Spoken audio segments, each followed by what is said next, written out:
मैं डॉक्टर चंद्रभूषण शर्मा, सहायक प्राध्यापक, शासकीय महाविद्यालय बरपाली, जिला कोरबा, आपके समक्ष प्रिंसिपल्स ऑफ मार्केटिंग का ये तीसरा वीडियो लेक्चर प्रस्तुत कर रहा हूं, जो कि उपभोक्ता निर्णयन प्रक्रिया से संबंधित है। Consumer decision making process. उपभोक्ता निर्णयन प्रक्रिया पर चर्चा करें। इससे पहले मैं चर्चा करूं कि सामान्य जीवन में भी हमें अनेकों निर्णय लेना पड़ता है। निर्णय कई प्रकार के होते हैं और व्यक्तिगत जीवन में भी अनेकों तरह के निर्णय लेने पड़ते हैं। निर्णय इसलिए लेना पड़ता है कि उसके आधार पर चल के आगे लक्ष्य को प्राप्त किया जा सके। जैसे मान लीजिए एक सामान्य जीवन का आपसे जुड़ा हुआ उदाहरण लेता हूं, तो आप उसमें निर्णय लेते हैं कि आज महाविद्यालय जाना है या नहीं जाना है। फिर जाना है तो कौन से साधन से जाना है, बस से जाना है या बाइक से जाना है।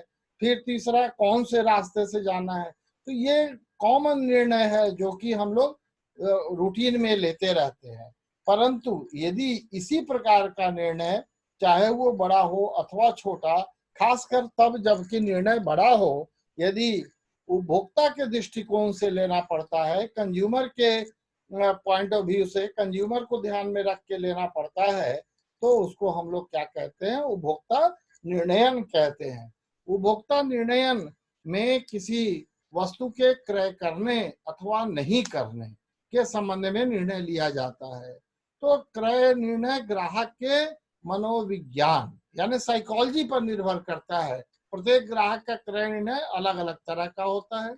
सामाजिक स्थिति, सामाजिक स्थिति यानी वो किस परिवेश में रह रहा है ना, कौन से समाज में रह रहा है, उसका समाज अत्यंत उन्नत है या ग्रामीण परिवेश है या छोटे शहर का परिवेश है। पारिवारिक पृष्ठभूमि यानी उसका फैमिली बैकग्राउंड कैसा है।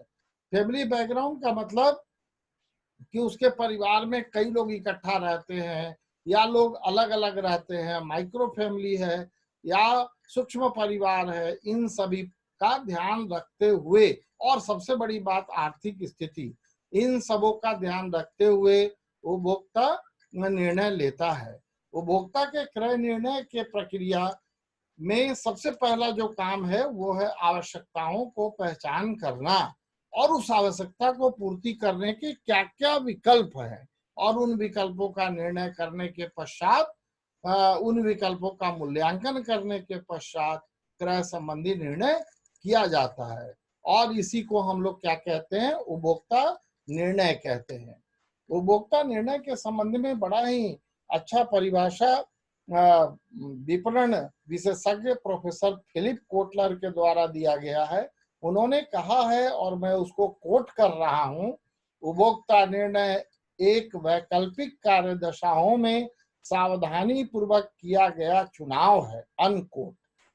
यानी फिलिप कोटलर साहब ने कहा कि जहां पर कई विकल्प उपलब्ध है, वस्तु के संबंध में आपको पता है एट ए टाइम बाजार में कई विकल्प उपलब्ध होता है।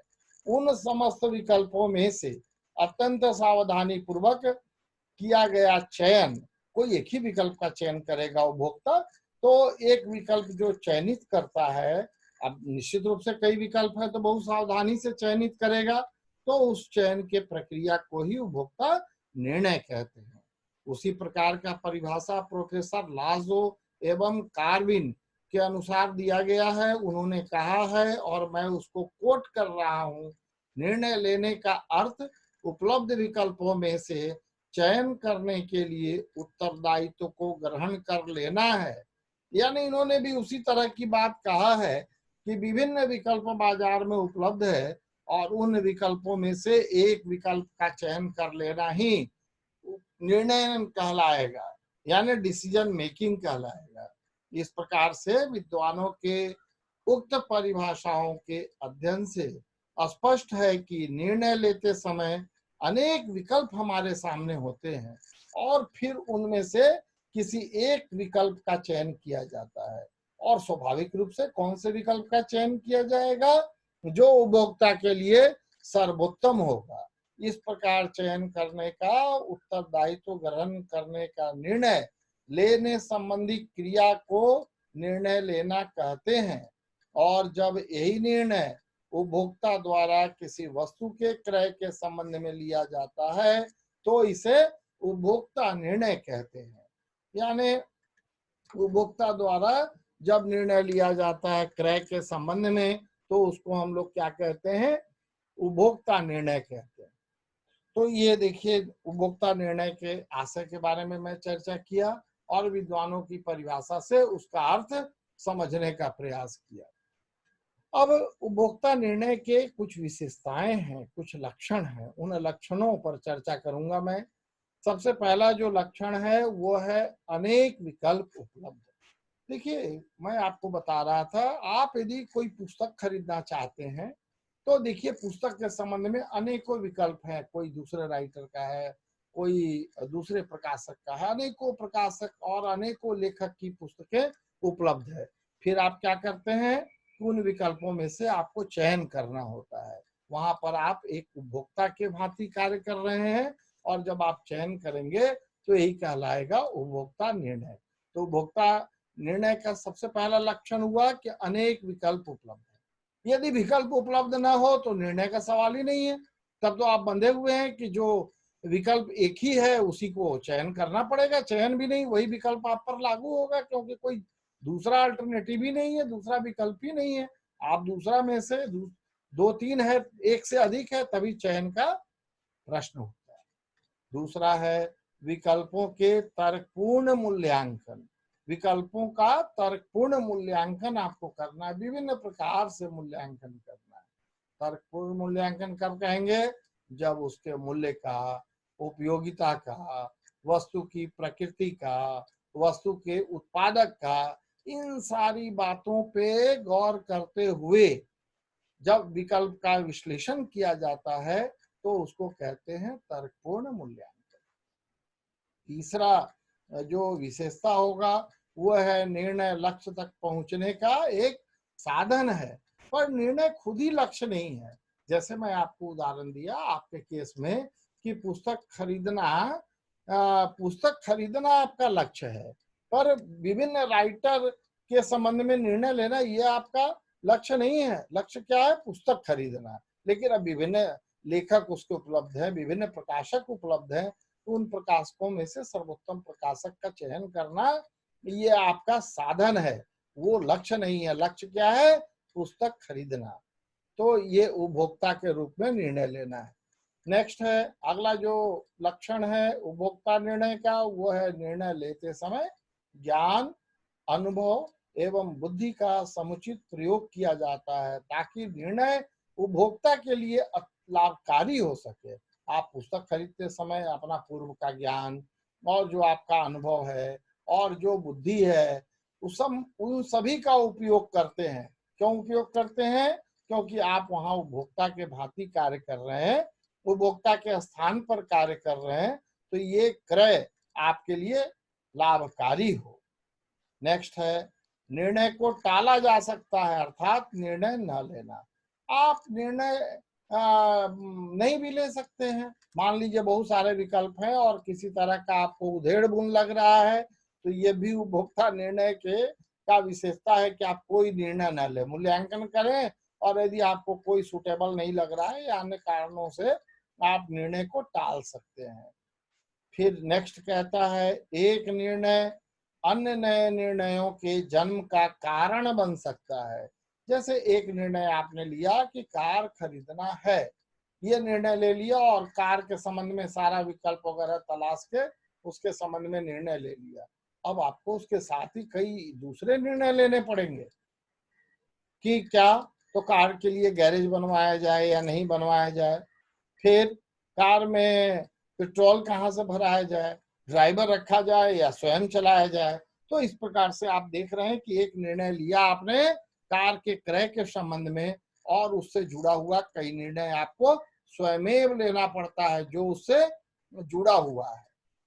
अब कहता है कि विपणन निर्णय को प्रभावित करने वाले घटक, यानी जब हम लोग निर्णय लेने के लिए आगे बढ़ते हैं तो कौन कौन सा चीज, कौन कौन सा ऐसा मद है जो हमें प्रभावित करता है। सबसे पहला है आंतरिक घटक, इंटरनल फैक्टर्स, जो उपभोक्ता के मन में होता है। सबसे पहला क्या होता है? वस्तु का स्वभाव। वस्तु कैसा है? यदि दीर्घकालिक वस्तु है तो आप तत्काल निर्णय ले लेंगे। जैसे यदि आप सब्जी खरीदने जा रहे हैं तो आपका निर्णय क्या होगा? वो अल्पकालिक होगा, तो उसमें निर्णय लेने में आप ज्यादा समय नहीं लगाएंगे। पर यदि आपको मकान खरीदना है तो आप काफी विश्लेषण करेंगे और विश्लेषण के पश्चात ही मकान खरीदने और बाकी सब उसके पहलू के संबंध में निर्णय लेंगे। दूसरा है संस्था का स्वभाव, यानी जिस जहां के लिए आप वस्तु खरीद रहे हैं उसका क्या स्वभाव है। यदि आप अपने लिए खरीद रहे हैं तो नजरिया अलग होगा, यदि आप अपने कार्यालय के लिए खरीद रहे हैं तो नजरिया अलग होगा। एक दूसरा बात है कि आप जो वस्तु खरीदना चाह रहे हैं वो कहाँ का बना हुआ है, ये भी ऑर्गेनाइजेशन के अंतर्गत आएगा। यदि अच्छे कंपनी के द्वारा निर्मित वस्तु है तो आपको निर्णय लेने में क्या होगा? सुगमता होगा। आप तत्काल निर्णय ले लेंगे, इस कंपनी की ख्याति तो अच्छी है, खरीदा जाए वस्तु। तो इसको कहते हैं संस्था का स्वभाव, और ये दोनों ग्राहक के मन से जुड़ा हुआ है, इसलिए इसको इंटरनल फैक्टर कहते हैं। अब दूसरा है बाह्य घटक, एक्सटर्नल फैक्टर। देखिए, एक्सटर्नल फैक्टर्स में सबसे पहला है प्रतियोगिता। बाजार में कितने प्रतियोगी उपलब्ध हैं, ये प्रभावित करेगा आपके निर्णय को। ज्यादा प्रतियोगी होंगे तो आपको ज्यादा कठिनाई होगा वस्तु के चयन में। दूसरा है बाजार का स्वभाव, यानी बाजार कितना दूर तक फैला है। मान लीजिए कोई वस्तु का दूसरा विकल्प मिल रहा है यहाँ से 100-200 किलोमीटर दूर में अवेलेबल है, तो आपके निर्णय को ये प्रभावित करेगा। हो सकता है आप वहां जाना ना चाहें, है ना, आप स्थानीय बाजार में खरीदना चाहें। अगला कहता है कानूनी पहलू, यानी उसका लीगल एस्पेक्ट क्या है, यानी कोई उसमें कानूनी उलझन तो नहीं है दूसरी जगह से खरीदने में या उस कंपनी की वस्तु खरीदने में, ये प्रभावित करेगा। और उसी प्रकार से सामाजिक घटक भी आपके निर्णय को प्रभावित करता है कि आप किस समाज में रहते हैं, ये तो प्रभावित करता ही है, शुरू में ही आपको बताया है। नेक्स्ट, अब हम लोग विचार करेंगे उपभोक्ता निर्णयन की प्रकृति, नेचर क्या है उपभोक्ता निर्णयन का। सबसे पहला है, उसमें कहते हैं अंतर ज्ञान विधि, इंट्यूटिव डिसीजन मेकिंग। इंट्यूशन से इंट्यूटिव हुआ है, यानी वैसा निर्णयन जिसको हम लोग रूटीन में लेते रहते हैं, उसके संबंध में बहुत ज्यादा ज्ञान लगाने की जरूरत नहीं है। सामान्य रूप से जैसे आपका महाविद्यालय आना, आपका सब्जी खरीदना, है ना, आपका कोई छोटा मोटा उपयोग का सामान खरीदना, ये सब क्या है, इसमें ज्यादा ज्ञान की आवश्यकता नहीं है। वैसे निर्णयन जिसमें सामान्य प्रकृति के हों, जिसमें बहुत ही कम विवेक, ज्ञान और सोच की आवश्यकता होती है, उसको हम लोग क्या कहते हैं? अंतर ज्ञान विधि कहते हैं। यानी ज्यादा उसमें दिमाग नहीं लगाना है, क्योंकि ये निर्णय बहुत कॉमन है, रूटीन में आता रहता है। दूसरा है, उसको कहते हैं विवेकपूर्ण या वैज्ञानिक निर्णय, रैशनल और साइंटिफिक डिसीजन मेकिंग। इसमें क्या करना है आपको कि ये निर्णय बहुत सोच विचार के लेना है। क्यों सोच विचार के लेना है? क्योंकि ऐसे निर्णय आप रोज नहीं लेते, जीवन में बहुत कम बार लेते हैं। जैसे मैं उदाहरण दे रहा था, मकान क्रय के संबंध में लिया गया निर्णय, कार खरीदने के संबंध में लिया गया निर्णय, ये सब ऐसे निर्णय है जो बहुत कम बार लेना पड़ता है। तो इसमें काफी सोच विचार का जरूरत है और काफी बुद्धिमत्ता, विवेक और बाकी सब चीज की आवश्यकता है, क्योंकि ऐसे निर्णय रूटीन के नहीं है, बिल्कुल नेचुरल नहीं है। तो इन दोनों आधार पर निर्णयन की ये प्रकृति है। अगला जो हम लोग चर्चा करेंगे वो सबसे इम्पोर्टेंट पॉइंट है इस अध्याय का, वो है उपभोक्ता निर्णय लेने की प्रक्रिया। उपभोक्ता निर्णयन की प्रक्रिया, यानी उपभोक्ता जब निर्णय लेता है तो वो किस प्रकार से निर्णय लेता है, कौन कौन सी चीजें हैं जो उसको प्रभावित करती हैं उसके निर्णय को। तो कहता है कि cultural, social, individual and psychological factor affects consumer decision making. मैं शुरू में भी बताया हूं कि कल्चरल यानी सांस्कृतिक, सोशल यानी सामाजिक, इंडिविजुअल यानी व्यक्तिगत, और साइकोलॉजिकल यानी मनोवैज्ञानिक तत्व ग्राहक के निर्णयन को प्रभावित करते हैं। प्रत्येक ग्राहक का निर्णय अलग अलग तरह का होगा, क्योंकि प्रत्येक ग्राहक का कल्चरल, सोशल, इंडिविजुअल और इकोनॉमिक बैकग्राउंड अलग अलग है। फिर भी निर्णयन की प्रक्रिया को एक क्रम यदि देने की बात हो तो इस प्रकार से क्रम दिया जा सकता है। जैसे सबसे पहला क्या करना है, नीड रिकॉग्निशन, यानी समस्या को परिभाषित करना। आप किस संबंध में निर्णय लेना चाहते हैं, किस बारे में निर्णय लेना चाहते हैं, उसको कहते हैं नीड या आवश्यकता का रिकॉग्निशन, उसको कहते हैं आवश्यकता का पहचान करना। और दूसरे शब्दों में क्या कहेंगे, समस्या को परिभाषित करना। इसके अंतर्गत क्या है कि सबसे पहले आपकी आवश्यकता सामने आता है कि हमें कार खरीदना है या कंप्यूटर खरीदना है या मोबाइल फोन खरीदना है। ये सबसे पहला स्टेप है, यहीं से शुरुआत होता है निर्णयन प्रक्रिया का। फिर दूसरा में आप क्या करते हैं, इंफॉर्मेशन सर्च, यानी उस प्रोडक्ट के संबंध में जितनी भी सूचनाएं उपलब्ध है उन सूचनाओं का संग्रह करते हैं, यानी समस्याओं का विश्लेषण एवं विकल्पों की पहचान आप करते हैं। कौन कौन से विकल्प उसके संबंध में, कार खरीदना है, कौन कौन से कार बाजार में उपलब्ध है और उसका प्राइस क्या है और उसका लाइफ क्या है और बाकी सब चीज का विश्लेषण करते हैं। ऐसा करना आपका 3 प्रकार के स्रोतों से संभव होता है। सबसे पहले कौन सा स्रोत है, तो कॉमर्शियल स्रोत है ना, यानी व्यापारिक स्रोत से आप इंफॉर्मेशन पाते हैं। व्यापारिक स्रोत में क्या क्या आएगा, तो विज्ञापन है, इंटरनेट पर पढ़कर है, और विक्रय अभिकर्ताओं से जानकारी प्राप्त करके आप क्या करते हैं, इंफॉर्मेशन सर्च, यानी उस आवश्यकता, जो आपकी आवश्यकता है उसके अनुरूप जानकारी इकट्ठा करते हैं। दूसरा जानकारी इकट्ठा करने का स्रोत है पर्सनल सोर्स। पर्सनल मतलब व्यक्तिगत स्रोत के आधार पर परिवार एवं मित्रों से जानकारी प्राप्त करना। तीसरा क्या कहता है, तीसरा है पब्लिक सोर्स। पब्लिक यानी सार्वजनिक माध्यम से, जिसमें रेडियो पर आप सुने हो या अखबारों में आपने विज्ञापन पढ़ा है या पत्रिका में उस प्रोडक्ट के बारे में पढ़ा है। ये विभिन्न माध्यम से आप क्या करते हैं, सूचनाओं का संग्रह करते हैं, सूचनाओं का संग्रह उस प्रोडक्ट के बारे में। अब तीसरा है इवैल्यूएशन ऑफ अल्टरनेटिव, यानी विभिन्न विकल्पों का मूल्यांकन करते हैं। विकल्प तो आप पता लगा लिए, अब विकल्पों का मूल्यांकन करेंगे, कौन से विकल्प के प्रॉस एंड कॉन्स क्या है, क्या फायदा है, क्या नुकसान है, ये सब का मूल्यांकन करेंगे। जो मार्केट में उपलब्ध है प्रोडक्ट, उसके बारे में मूल्यांकन करेंगे। और फिर चौथा है सर्वोत्तम विकल्प का चयन। जब आप मूल्यांकन कर लेते हैं, सूचनाएं आ गई, सामग्री तो खरीदना है ही आपको, तो आप क्रय करते हैं। क्रय किसका करते हैं, जो सर्वोत्तम विकल्प आपको मिले। लॉजिकल कंक्लूजन, तर्कपूर्ण निर्णय पर आप पहुंचते हैं, तर्कपूर्ण निर्णयन करते हैं।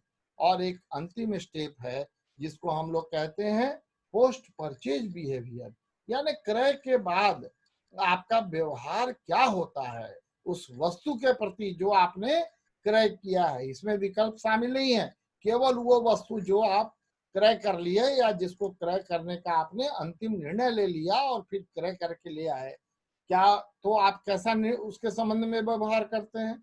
प्रश्न उठ सकता है, उत्पाद आपके लिए उपयोगी है या नहीं, उत्पाद आपकी आशा पर खरा उतरा है या नहीं उतरा है। क्योंकि जब उत्पाद जो आप खरीद के लाए हैं वो आपकी आशा पर बिल्कुल खरा उतरेगा तो ग्राहक की संतुष्टि अधिकतम होगा, और जब ग्राहक का संतुष्टि अधिकतम होगा तो वो ग्राहक और लोगों को उस सामान के बारे में, उस वस्तु के बारे में बताता है।